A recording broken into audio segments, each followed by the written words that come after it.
му се ред. Убийства и грабежи стават цялата страна, ама някаквите се гаврят с нашите деца. Всеки вдига рамене и се чуди как така. Всеки си е копеле и казва няма маслина. Но спасението, хора, не е в това да се криеш в дома си за дебелата врата, да бъдеш подчинен и сяло на страха, да се грижиш сам за себе си, да бягаш от смъртта.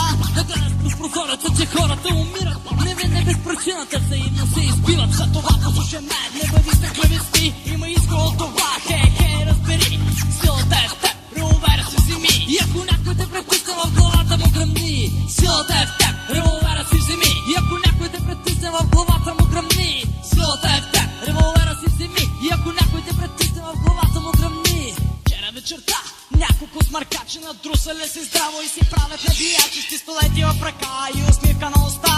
Стреляли са дружно по някаква жена, Чинкетата пристигнаха с палки в ръце. да не се пролива кръв, да така е по-добре. Но трима полицаи в болницата влязоха и тримата са мъртви, от кома не излязоха. Огледай се край себе си, виж какво става тук. И полицията е безсилна срещу този буклук. Няма вече кой престъпността да спре, А и хората ни искат да се правят на мъже. за това послушай мен, не бъди страх и не спи. Има изход от това, хей, разбери. Силата е в теб, револвера си вземи. И ако някой те притисне в главата му гръмни. Силата е в теб, револвера си вземи. И ако някой те притисне в главата му гръмни. Силата е в теб, револвера си вземи. И ако някой те притисне в главата му гръмни. Силата е в теб, револвера си вземи.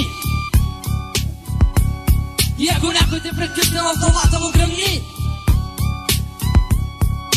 Масова престрелка в южния квартал, всички са избити, няма оцелял. Майка реве над своето дете, а то бе само на годинка или две. Труп без глава лежи на паважа. Спрете се бе хора, хей, нека ви го кажа. Не мога да повярвам, че това случва с нас. А всеки от вас е един скапан.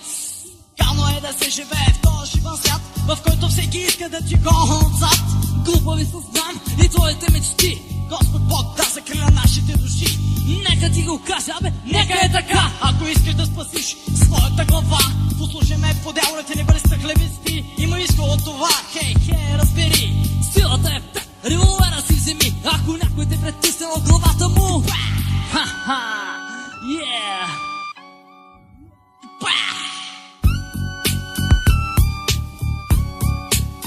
Да, силата е в теб, револвера си вземи. И ако някой те притисне в главата му гръмни. Силата е в теб, револвера си вземи. И ако някой те притисне в главата му гръмни.